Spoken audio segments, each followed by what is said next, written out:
রহমানের রিপোর্ট।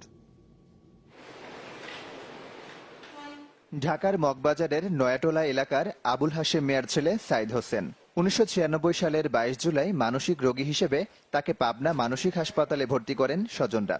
এরপর কেটে গেছে ২০ বছর। সুস্থ হয়ে উঠেছেন সাইদ, কিন্তু পরিবারের ভুল ঠিকানার কারণে বাড়ি ফিরতে পারছেন না তিনি। ঢাকার স্টুডেন্ট আছে না, ঢাকার না। শুধু সাইদ নয়, সুস্থ ও সুন্দর জীবনযাপনের একান্ত বাসনা নিয়ে দিনের পর দিন অপেক্ষার প্রহর গুনছেন সুস্থ হয়ে ওঠা আরও ১৯ জন।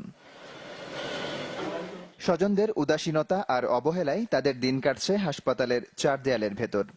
সারানোর দেয় না এখন, কেমন বাড়ি থেকে আসবে? বাড়িতে আব্বা ছিলেন, আম্মা ছিলেন, সবাই ছিলেন, এখন কোথায় আছে যাই না। বাড়ি যেতে ইচ্ছা করে কেউ নিতে আসে না। হাসপাতাল কর্তৃপক্ষ জানায়, সুস্থ রোগীদের পরিবারের সাথে বারবার যোগাযোগ করা হলেও তাদের ফিরিয়ে নিতে উদাসীন স্বজনরা।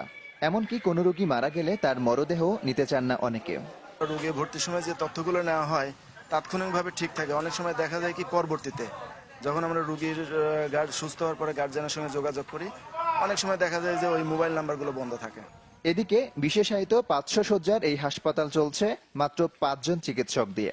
আমাদের এখানে আরো ডাক্তার এবং বিশেষজ্ঞ চিকিৎসকের প্রয়োজন, আমরা আরেকটু ভালো সার্ভিস দিতে গেলে। এখনো সার্ভিস যে খারাপ হচ্ছে না সেটা আমি মনে করছি না, তবে আমাদের ডাক্তারদের উপর খুব লোড পড়ে যাচ্ছে।